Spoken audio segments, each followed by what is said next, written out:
तर या महापौर निवडीच्या कार्यक्रमाकडे आपलं लक्ष असणार आहे। तुर्तास वेळेत पुढच्या बातमीकडे। शरद पवार यांच्या प्रकृतीत आता सुधारणा झाली।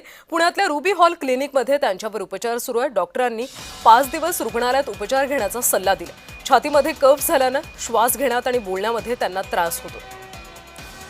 शरद पवार हे पुण्यातल्या रुबी हॉल क्लिनिकमध्ये सध्या उपचार घेतात। डॉक्टरांनी त्यांना 5 दिवस रुग्णालयात उपचार घेण्याचा सल्ला दिलाय। सध्या त्यांची प्रकृती स्थिर असल्याची माहिती आहे। प्रकृतीत सुधारणा होती। अधिकचे अपडेट्स घेऊयात आमचे प्रतिनिधी रोहन कदम यांच्याकडून। रोहन, खरं तर आता 5 दिवस शरद पवार रुग्णालयात असणार अशी माहिती आहे। डॉक्टरांनी काय काय नेमकं म्हटलं? खरं तर सोमवारपासून शरद पवार जे आहेत ते पुण्यातील एका खासगी रुग्णालयामध्ये उपचारांसाठी दाखल झाले।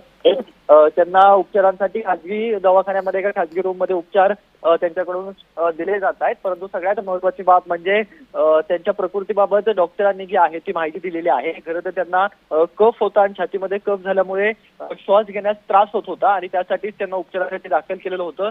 अनेक त्यांच्या टेस्ट ज्या आहेत त्या हॉस्पिटलमध्ये करण्यात आलेल्या होत्या। त्याचे रिपोर्ट जे आहेत ते देखील नॉर्मल आलेले आहेत। परंतु डॉक्टरांच्या सल्ल्यानुसार तिथेच 5 दिवस जे आहेत ते शरद पवार यांनी उपचार घ्यावे अशा प्रकारची विनंती किंवा सल्ला जो आहे तो डॉक्टरांनी दिला होता आणि तो सल्ला जो आहे तो पवार कुटुंबियांनी पाळायचं ठरवलं आणि पुण्यातील याच खासगी रुग्णालयामध्ये त्यांना आणखीन 5 दिवस जे आहे ते उपचारांसाठी ठेवण्यात येणार आहे। डॉक्टरच्या देखरेखीखाली जर का पवार साहेब असतील तर आणखीन जो आहे तो कफ वाढणार नाही किंवा छाती आणखी मोकळी होण्यामध्ये मदत होईल अशा प्रकारचं मत डॉक्टरांचं आहे। त्यामुळे हे सगळे उपचार, औषधोपचार आणि अनेक डॉक्टरांचे टेस्ट जे आहेत ते झाल्यानंतर आणखीन 5 दिवस शरद पवार पुण्यातील या रुबी हॉल हॉस्पिटलमध्ये जे आहेत ते उपचार घेणार आहेत। स्वतः पंतप्रधान नरेंद्र मोदींनी देखील काल फोनवरून पवार साहेबांसोबत चर्चा जी आहे ती केलेली होती। त्यांच्या तब्येतीची विचारपूस जी आहे ती केलेली होती। काँग्रेसचे नेते असणारे राहुल गांधी, प्रियंका गांधी यांच्यासोबत देखील चर्चा जी आहे ती या सगळ्याबाबत झालेली होती। त्यांच्या प्रकृतीची विचारणा जी आहे ती त्यांच्याकडून करण्यात आलेली होती। त्यामुळे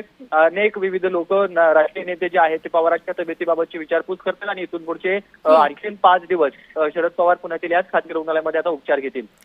नक्कीच रोहन, धन्यवाद या सविस्तर माहितीसाठी। तर शरद पवार यांच्या प्रकृतीत आता सुधारणा झाली, मात्र पुढचे 5 दिवस शरद पवार रुग्णालयात रुबी हॉल रुग्णालयात उपचार घेतील अशी माहिती।